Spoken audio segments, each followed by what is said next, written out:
Salut, c'est Quentin. Il y a quelques jours, j'ai eu un débat animé avec ma femme, qui est Product Manager dans un grand groupe en Suisse, au sujet des Love Brands. Sa thèse est que toutes les entreprises peuvent devenir des Love Brands, tandis que ma position était plus circonspecte, notamment en B2B. J'ai donc approfondi le sujet, et aujourd'hui on plonge dans le monde fascinant des Love Brands. Reste bien jusqu'à la fin, car si tu es une entreprise suisse, je vais te donner 7 conseils pratiques pour transformer tes clients en véritables fans. C'est parti. Alors, une Love Brand, c'est quoi exactement? Oublie la simple satisfaction client ou la fidélité basique. Là, on parle d'un niveau d'attachement tellement fort qu'il frôle l'affection. Les clients ne sont pas juste des acheteurs, ce sont des ambassadeurs, des fans inconditionnels, prêts à te défendre bec et ongles et à parler de toi à tout le monde. Ça peut se mesurer d'ailleurs avec le NPS, le Net Promoter Score. C'est une échelle, c'est un outil d'évaluation de la propension à la recommandation de tes clients. Donc c'est un bon proxy, un bon indicateur pour définir si tu as une love brand. Et ce qui est intéressant de mesurer, surtout sur le NPS, c'est la manière dont il évolue, c'est sa dynamique. Donc imagine ça, pour être une love brand, un lien émotionnel de fou. Donc tes clients ressentent vraiment quelque chose de spécial pour ta marque. Des valeurs qu'ils partagent, ça c'est super important. Ta marque incarne ce en quoi ils croient. C'est l'alignement parfait. Ça me fait penser au Golden Circle de Simon Sinek. Je vais l'afficher ici. Tu sais, il y a ces 3 parties. Une marque doit d'abord expliquer pourquoi elle existe et elle opère. Ensuite, comment elle fonctionne. Et enfin, qu'est-ce qu'elle vend, qu'est-ce qu'elle produit, qu'est-ce qu'elle offre. Donc c'est le why, le how et enfin le what seulement. Ensuite, bien évidemment, donc ça c'est lié au comment. Tu as besoin d'une expérience client qui déchire. Chaque interaction est une pépite, ce qu'on appelle un delight, un delightful touchpoint dans le jargon du marketing et de l'expérience client. C'est-à-dire un moment mémorable où tu fais forte impression. Également, tu as besoin d'une histoire qui inspire. Donc ta marque, c'est pas juste un produit, c'est une narration qui touche les cœurs. Donc ça résonne avec le why du Golden Circle. C'est par exemple chez Microsoft ou Apple, c'est le garage de papa où les fondateurs commencent à bricoler des inventions pour ensuite devenir des grands groupes internationaux. La partie de l'histoire qu'ils mettent moins souvent en exergue, c'est le fait que papa était déjà millionnaire et peut-être même grand-papa avant lui, mais ça c'est pas la question. Ce qui compte c'est l'histoire, le storytelling. Et enfin, une communauté ultra engagée, donc ça c'est la conséquence, c'est le bénéfice. Tes clients se sentent appartenir à un clan, à ton clan. Et là tu as une love brand. Dernière caractéristique peut-être, c'est la confiance et l'authenticité. Dans une love brand, il n'y a pas de blabla, c'est que du vrai. Ta marque est honnête, elle est transparente. Alors il faut faire attention à l'ordre des messages, parce que par exemple, moi j'aime bien les marques qui reconnaissent leurs imperfections et qui l'assument. Mais l'ordre est tout aussi important que le message. Par exemple, c'est pas du tout le même effet, parce qu'en fait, les gens se souviennent surtout de la dernière chose que tu as dite. C'est pas du tout le même effet de dire oui, j'ai un positionnement cher, mais j'ai la meilleure qualité du marché, que de dire mon produit est d'excellente qualité, alors qu'est-ce qu'il est cher? Parce qu'on va se souvenir de la seconde partie, il est trop cher, donc j'achète pas. En gros, une love brand, c'est une marque qui a réussi à faire chavirer les cœurs, et c'est pour ça d'ailleurs que ça s'appelle une marque. Petit point histoire et étymologie, j'aime bien l'histoire. L'origine du mot marque, ou brand en anglais.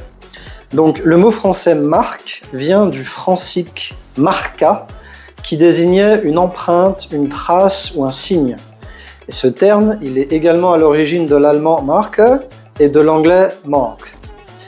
Ce même radical est lié au vieux norrois brander, ou brander, je ne sais pas comment ça se prononce, ce qui signifiait à l'origine le tison, ou le morceau de bois brûlant. Historiquement, et encore aujourd'hui dans certaines régions, les éleveurs utilisent un fer rougi au feu, ce qu'on appelle un brand, pour marquer leurs animaux. Tu vois, c'est le fameux Ce marquage servait à identifier la propriété du bétail, à le distinguer de celui des autres éleveurs. C'était un signe de reconnaissance, d'appartenance et de propriété. Le verbe anglais to brand découle directement de cette pratique. Bien sûr, il s'agit seulement d'une métaphore, les gens ne sont pas bêtes au point de se faire marquer au sens propre sur le visage ou sur le corps. Quelles sont les marques les plus aimées et pourquoi? On ne peut pas faire une liste officielle des Love Brands, ça bouge tout le temps et c'est subjectif. Mais il peut y avoir un consensus. Finalement, on pourrait presque considérer que l'amour c'est comme la beauté, la beauté chez Kant, c'est ce qui plaît universellement et sans concept. Donc on pourrait considérer qu'une love brand, c'est une marque qui plaît universellement, autour de laquelle il y a un consensus, en dépit de son caractère subjectif. Certaines marques reviennent constamment. Réfléchis 2 minutes, quelles sont les marques que toi tu aimes, par rapport auxquelles tu as le sentiment de faire partie d'une communauté, d'un clan, et même que tu es fier d'acheter et d'utiliser. Alors, réfléchis à 3 ou 4 marques. Pitié, on dit qu'on va zapper Apple, d'accord? C'est un peu trop facile, on a plus d'imagination que ça. Je propose de commencer par Swatch. Donc Swatch a réinventé la montre suisse. Elle l'a rendue fun, accessible, tendance, sans compromettre la qualité. C'est plus qu'un accessoire, chez Swatch, la montre c'est une expression de ta personnalité, c'est une pièce de mode, c'est un accessoire de mode qui est ludique et c'est un clin d'œil à l'innovation helvétique. Pourquoi on aime Swatch? Ils ont des designs colorés, audacieux, des prix abordables, ils ont su créer un lien émotionnel avec les enfants, avec les flic-flac par exemple, le prix reste abordable et ils ont une capacité à se réinventer constamment tout en restant fidèles à leurs anciennes racines. D'ailleurs, pour l'anecdote, j'ai une de mes amies du MBA à Polytechnique qui a dirigé le projet de rapprochement et de partenariat Swatch times Omega, et ça a été un énorme succès, ça a été un carton, donc c'est un bon exemple d'innovation. Quelques autres exemples pour quand même utiliser des classiques, Nike, la marque Nike, Just Do It. Là, c'est plus qu'une paire de baskets que tu achètes. Nike nous vend le déplacement de soi. Nike, c'est la déesse de la victoire dans la mythologie grecque. L'inspiration, la réussite, la victoire. L'image de la marque Nike, elle est liée à ses légendes sportives, Michael Jordan et autres. Et donc on les aime parce qu'ils nous encouragent à nous surpasser. Leur publicité nous donne des frissons, leurs produits sont au top. Nike, c'est aussi dans la roue des archétypes de marque, c'est l'archétype parfait du héros. C'est la marque, c'est le heroic branding. Je pense que je te ferai une vidéo là-dessus sur la roue des archétypes de marque. Il y a la marque du sage, ça va être Audi. Le héros, c'est Nike. T'as le magicien, etc. C'est hyper intéressant, on étudiera ça. Parce qu'évidemment, à chaque archétype correspond des caractéristiques, des qualités qui doivent correspondre à la fois à ton produit, mais aussi aux valeurs et à l'identité de ta clientèle. Autre exemple, Tesla. Donc Tesla, là aussi, c'est bien plus qu'une voiture électrique. C'est l'histoire de la vision du futur, de la mobilité, c'est la révolution technologique, la transition énergétique. Tesla, c'est un engagement audacieux pour un monde plus durable. Et leurs clients ne sont pas juste des conducteurs, c'est des pionniers, c'est des innovateurs, c'est presque des militants qui font partie d'un mouvement qui veut changer le monde.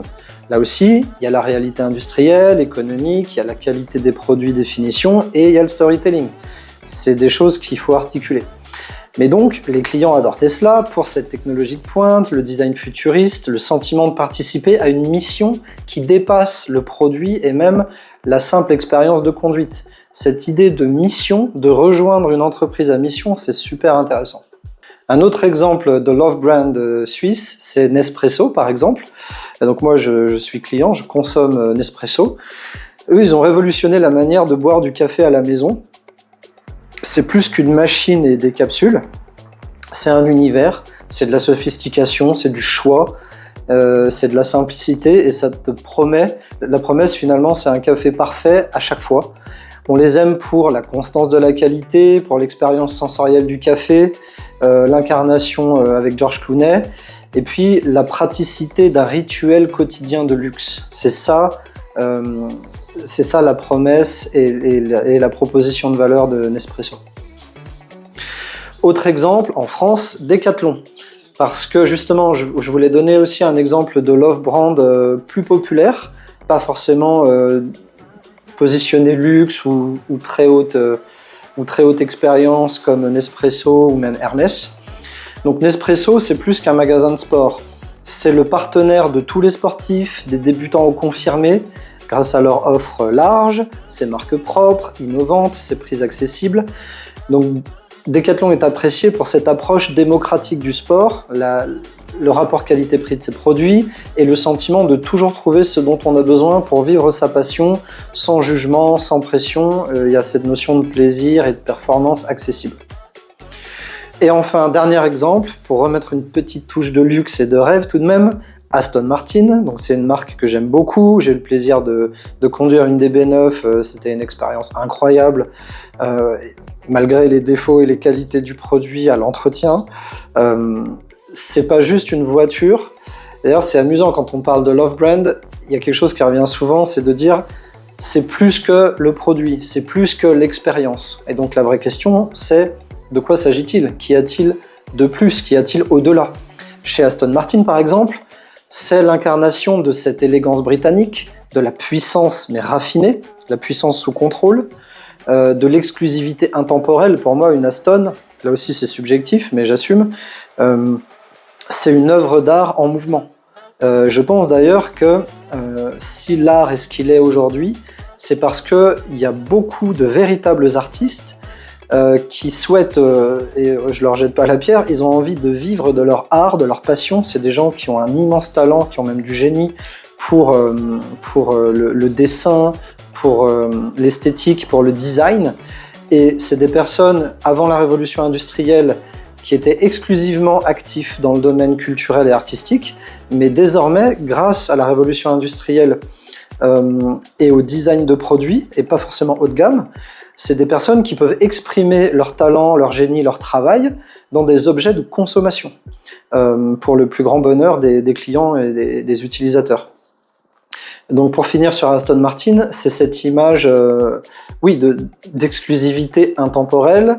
On accède à un héritage, à une image, par exemple l'image d'un certain espion célèbre, un savoir-faire artisanal exceptionnel, et donc on les aime pour cette esthétique incomparable, le rugissement des moteurs, le frisson unique que procure la conduite d'une légende en fait.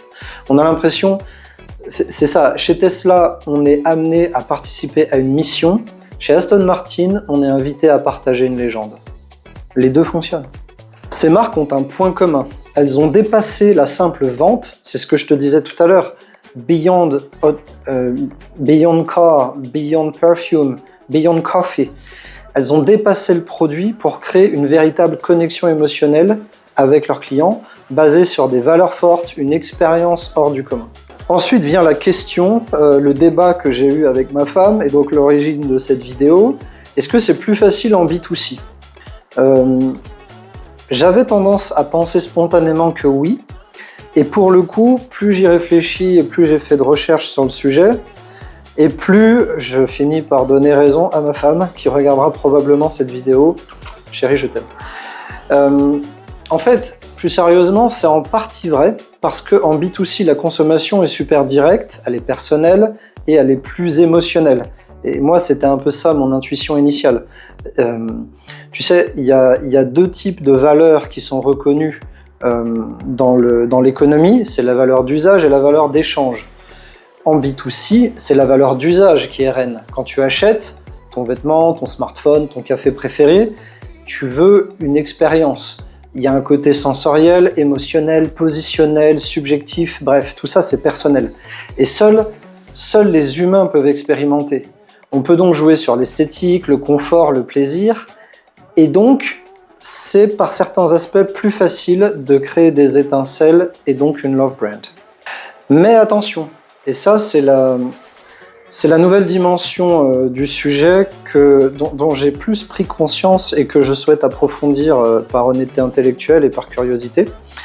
Je pense cependant désormais que le B2B n'est pas en reste. Oui, dans le monde du B2B, et j'avais déjà décrit ce phénomène dans mes vidéos précédentes sur le live shopping par exemple, en B2B, on va penser de manière plus rationnelle, on va s'intéresser au retour sur investissement, à l'efficacité. Et donc, c'est la valeur d'échange qui est cruciale. Mais attends une seconde. Qui prend des décisions dans une entreprise? C'est des humains. Et ces humains ont des émotions, ils ont des peurs, ils ont des aspirations, ils ont des croyances, ils ont des valeurs. Donc, en définitive, peut-être que c'est pas vraiment plus facile en B2C, mais c'est peut-être juste différent.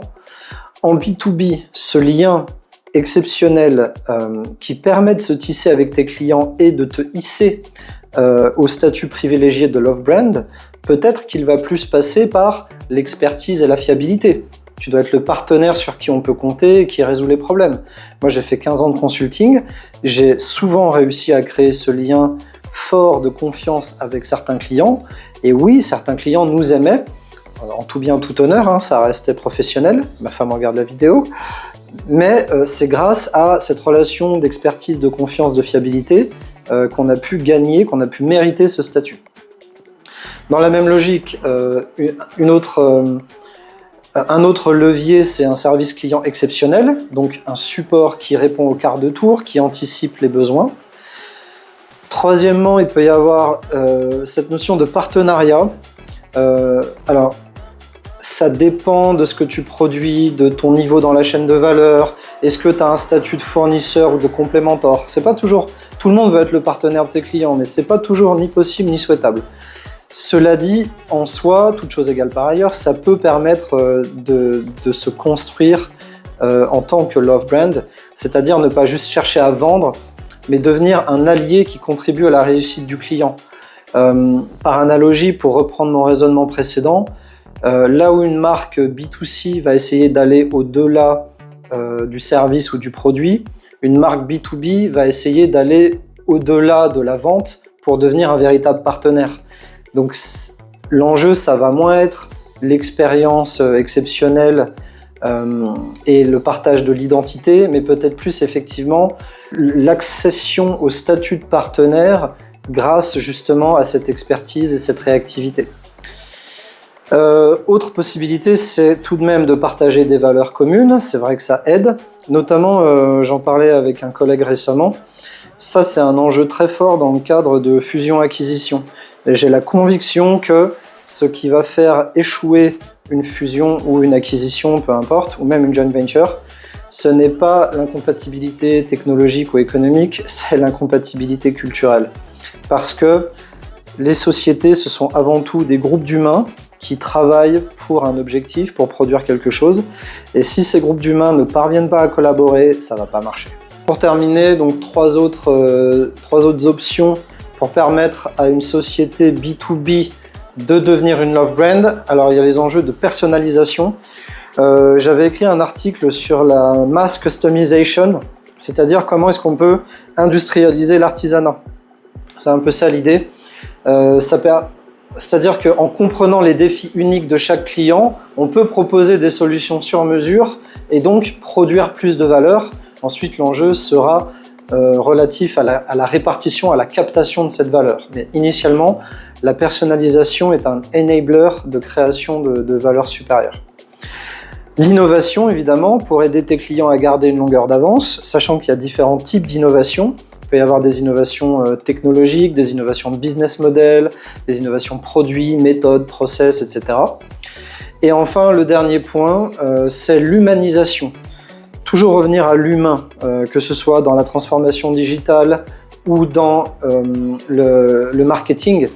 Qui sont les gens derrière l'entreprise? Mets en avant tes équipes, mets en avant leur passion. Ça reste de l'humain qui achète de l'humain. Donc, quel que soit le secteur, B2B ou B2C, la clé, c'est le cœur. Maintenant, la question à 1 million de francs, comment une PME suisse, la tienne peut-être, peut devenir une Love Brand? En tant que directeur conseil, résident à Morges, je peux te dire que l'ADN suisse, en soi, c'est déjà un atout incroyable. Ça véhicule des croyances, des biais, des automatismes liés à la qualité, la fiabilité, la précision évidemment. On adore ça. Maintenant, voilà 7 conseils pour faire chavirer le cœur de tes clients. Premièrement, il faut définir et vivre tes valeurs à fond. Tu as une PME suisse, tu as déjà cette réputation de qualité, il faut aller plus loin. c'est quoi ton truc en fait? C'est quoi ton differentiator? Est-ce que c'est l'artisanat local? Est-ce que c'est la durabilité? Est-ce que c'est le service ultra personnalisé? L'innovation qui vient de Suisse romande? Il faut t'assurer que ces valeurs transpirent dans tout ce que tu fais. Du premier contact à la livraison, c'est ta signature. Donc ça, c'est côté client. On va dire que c'est la partie droite du business model Canva, mais ça doit aussi se décliner et ruisseler dans ton business lui-même. Deuxièmement, raconte ton histoire. Chaque PME, chaque société a une histoire unique. Comment elle est née? Qui sont les têtes pensantes derrière? J'aime bien aussi partager les difficultés d'une société parce que ça crée de l'empathie, ça crée de l'intérêt. Une histoire où tout se passe bien, tout est facile, on était petit, on a réussi, on est devenu grand, c'est pas très intéressant. En revanche, raconter, oui, les difficultés, comment on a fait face à la crise Covid, comment on a fait face à la crise des subprimes, comment on a géré l'inflation, quelles étaient les alternatives, quand est-ce qu'on a douté, quand est-ce qu'on s'est trompé. C'est passionnant de partager ça avec ses clients et c'est cohérent, c'est pertinent par rapport au levier précédent qu'on a cité en lien avec l'honnêteté, avec l'authenticité. Personne ne te croira si tu dis que tu es parfait. Tout le monde a envie de te croire et de te comprendre et de te soutenir si tu dis que tu as galéré, que tu t'es battu et que tu as réussi. Donc partage-la ton histoire, partage-la avec authenticité. C'est toute la puissance du storytelling. Les humains se connectent beaucoup plus facilement aux histoires qu'aux produits. Troisièmement, mise sur l'excellence du service client. Ça, c'est non négociable. Le service client, l'expérience client, l'excellence client. Moi, chez Sopra Steria Consulting, donc j'étais manager chez Sopra pendant plusieurs années et j'étais aussi co-responsable de la practice excellence client. Dans une société de services où 80% du PIB, donc des valeurs ajoutées, sont issues de l'économie tertiaire, de l'économie des services, c'est non négociable. La proximité avec ton client, c'est un super pouvoir. Il faut que tu sois obsédé, il faut que tu passes du temps avec eux, il faut que tu passes du temps avec du SAV, il faut que tu fasses du débriefing. Réponds-leur vite, sois proactif, personnalise chaque interaction. Un client qui se sent écouté et valorisé, c'est un ambassadeur à vie. Ça vaut le coup de le faire. Quatrièmement, crée une expérience unique. Au-delà de ce que tu vends, quelle est l'expérience de ce que tu offres? Si tu vends des services de conseil comme moi, c'est la clarté de tes recommandations, la fiabilité de tes données, ton écoute active, ta capacité de synthèse et à opérationnaliser les informations, mais aussi ta réactivité ou des résultats concrets que tu apportes. C'est ça qui va faire la différence, c'est ça la magic touch. Cinquièmement, engage ta communauté.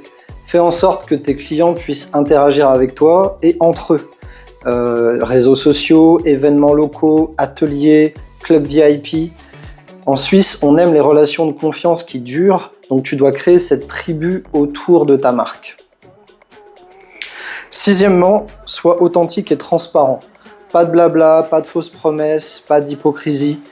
Sois honnête sur tes réussites, mais aussi sur tes challenges. C'est la transparence qui bâtit la confiance, et la confiance, c'est le socle de l'amour, de manière générale, ou d'une marque en particulier. Que ce soit romantique, ça ne me regarde pas, ou avec tes clients, c'est ça qui nous intéresse, il n'y a pas d'amour sans confiance. Septièmement, engage-toi localement ou pour une cause qui te tient à cœur. Mais une cause qui te tient vraiment à cœur. Ne fais pas de la RSE pour faire de la RSE. En tant que PME suisse, tu es ancré dans ton canton, dans ta commune, soutiens un événement, une association locale, mets en avant des pratiques durables, idéalement qui ait un vrai intérêt, qui ait un vrai impact par rapport à ton produit ou aux usages que tu proposes. Ça va renforcer ton image de manière incroyable. Ça montre que tu es plus qu'une entreprise. Tu veux être un acteur positif dans ta communauté. Et pour moi, c'est ça le stakeholder capitalism bien compris.